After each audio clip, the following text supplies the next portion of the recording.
It's a fascinating concept that you can be an individual eco-village, you can be a small school eco-village, you can be a community eco-village. Regeneration can encompass one action, it can encompass five different actions, it can encompass self-reliance, it can encompass self-sufficiency.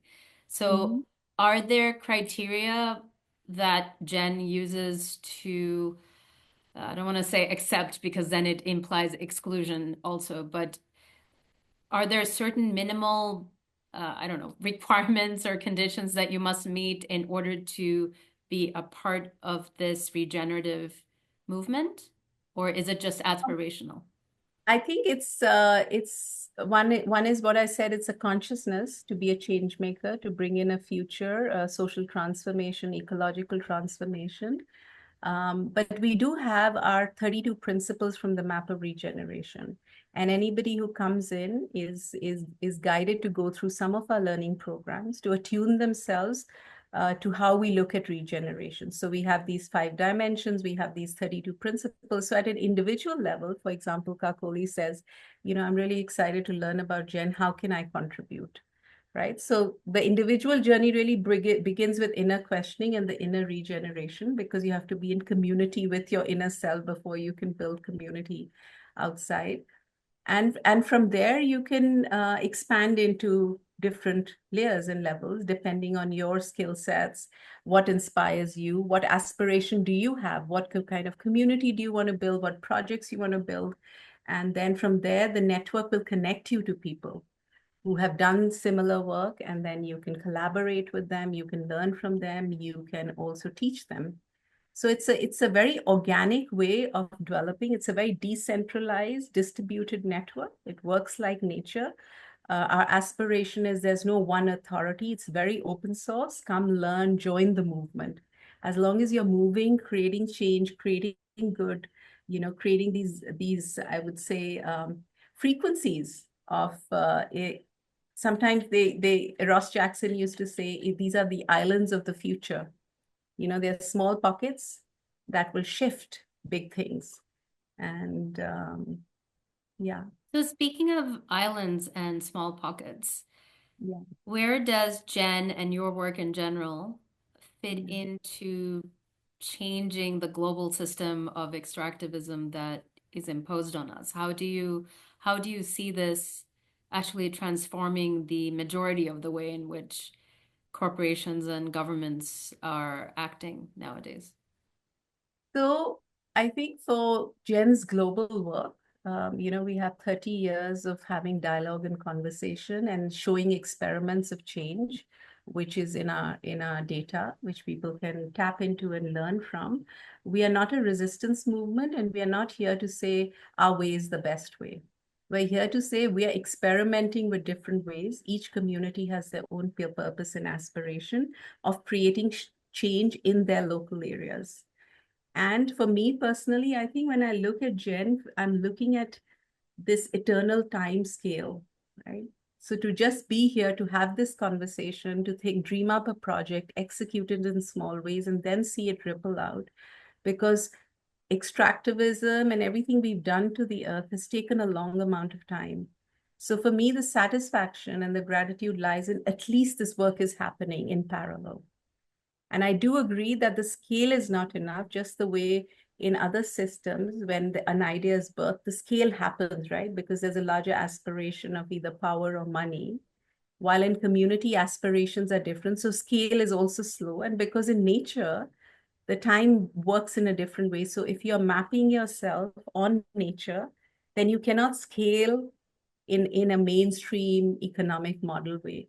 And you cannot even, I would say, change a system. But within these conversations, these bridges, these communities, these experiments, showing up at COP, holding global Gen gathering, inviting people from mainstream, making friendships, I feel are the greatest gift for regenerators. To just know that we are together in this, and nature is actually the biggest power here. And with one stroke, everything can be over. So we shouldn't try too much to control and change too many things, but just come from a soft place wishing to see a better world and imagining. So I always feel within my body that this whole space of systems change, transformation is about from the past remembering, right?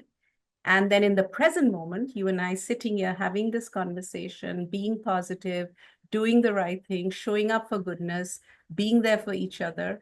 That's the healing work in the now. And for the future, what we need to really do is unleash our imagination, right? A lot of us in communities are restricted in imagination because of belief systems and support systems we are in. We're not giving ourselves the freedom to imagine a different way of being. And for imagination to heal and to be unleashed into becoming innovation and to becoming a new system, you need a movement, but movements take time. And but when the time is right, things will really have a domino effect. So I really trust that this work is needed. The time is now. And whatever little we can contribute in a regenerative way. So it's not what we are creating, but what energy we are creating it with and what intention. Are we creating more fissures and cracks and separation? Or are we doing this work collectively as one humanity serving this earth?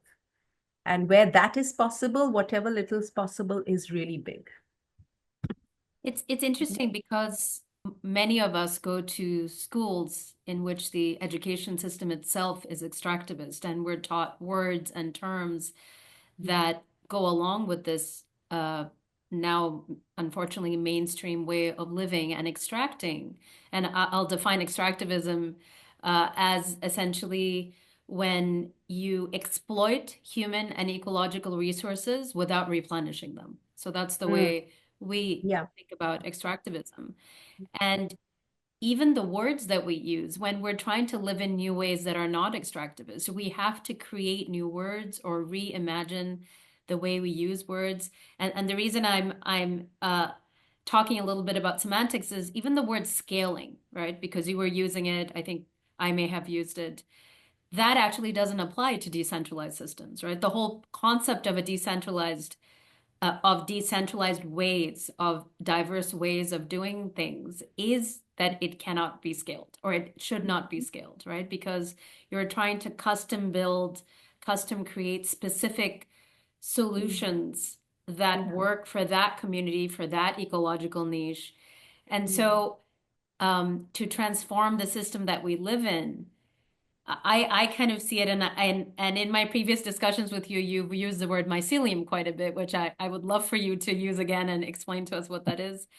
But it to me, it's more kind of filtering in, right? More kind of reticulating into a mainstream system where it's kind of like if you look at a ghost town or a city, and then the plants are sending their roots into these deserted concrete areas, and then these little roots can completely upend buildings and move boulders. And I think to me, that's more what a decentralized set of systems can do, is that they can send these different roots out for different plants, and then they can kind of cause upheaval or transformation or disruption that way. So just wanted to kind of throw that in there, that even the Yes, I words think we use, even the that's ways we think about the imagery we have in our minds mm. needs to be different because that's not the way many of us were taught.